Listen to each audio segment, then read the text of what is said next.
The Pew Teaching with Technology Award, an annual recognition of Grand Valley State University faculty who use technology in innovative and engaging ways, was awarded this year to two outstanding GVSU faculty. 2017's first recipient is Erica Hamilton, Assistant Professor of Leadership and Learning in the College of Education. At the heart of Professor Hamilton's teaching is her ability to leverage technology to support student learning by building relationships and connecting new knowledge with existing expertise.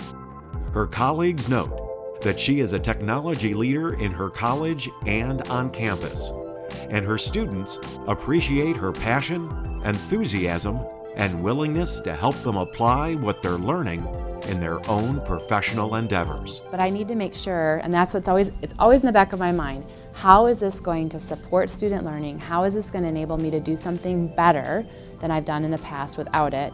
And the other piece is, what's the learning curve going to be for my students? So if it's a really easy tool, and I try to be careful not even to use that word, because for some students easy is relative, or what I think is easy isn't easy for them.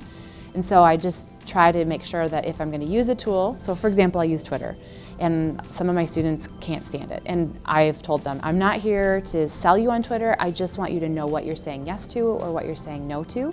But I recognize that that's not a tool that is easily intuitive, so I try to make sure that I orient them to it. We have practice opportunities, and then it's throughout the semester that we come back to it. So it's not just a here, use Twitter, and then there's nothing more that we aren't checking in about. Who are you following, or what are you noticing about these hashtags, or what about Twitter chats? But that is definitely, it's a tool I value for professional learning, but I'm also doing research using that tool. At the same time, I want to make sure that students aren't just using it for the sake of using it, or they do just a little bit, but I don't follow up and give the opportunities to scaffold throughout the semester. So I try never to do that, where it's one tool just one time and we never use it again.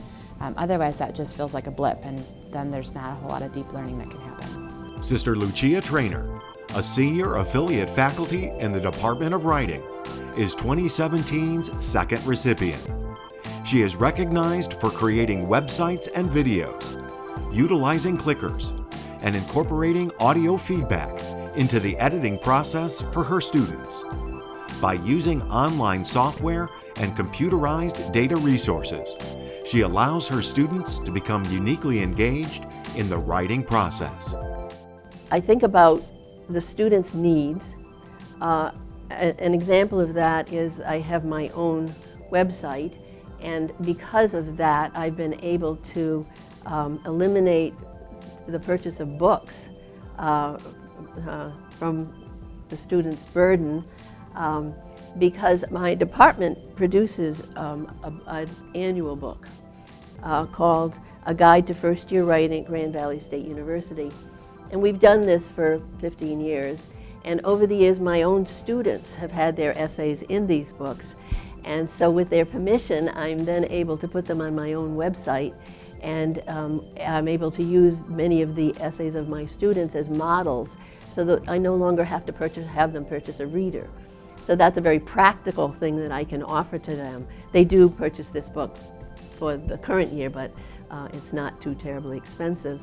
And I'm able to link to the Purdue OWL site for the handbook things that they need, so they don't have to purchase a handbook either. So right away, there's a practical reason. Congratulations to both Professor Hamilton and Professor Treanor, this year's 2017 Pew Teaching with Technology Award winners. I think one of the key things is interaction.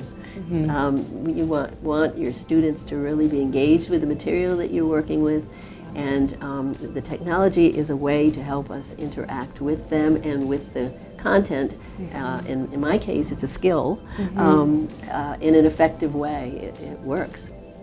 Yeah, I think the interaction piece is really important, because it isn't just, it's that technology is always to facilitate that learning. So it's interaction, whether it's interaction between me and the students, or the student and the student, or even the content itself, and they're interacting and they're using the technology piece. I would say too that for me the technology is only as important as it is able to actually achieve the goals and intentions that it was intended for. So not to use it for the sake of using it, but that it really does move students' learning forward in ways that without the technology, it wouldn't be able to do that. And that's the tricky part, because it takes a lot of time to find the ones that do that job. Yes, exactly. And using student feedback too, because I will often ask my students, okay, this was the goal, this was the intention, what did you think, what did you notice? And their feedback's really helpful, rather than me just taking my observations from the outside and saying, well, that looked like it worked out really well. Sometimes students will say, no, it actually didn't work at all. All right, we'll try again. So.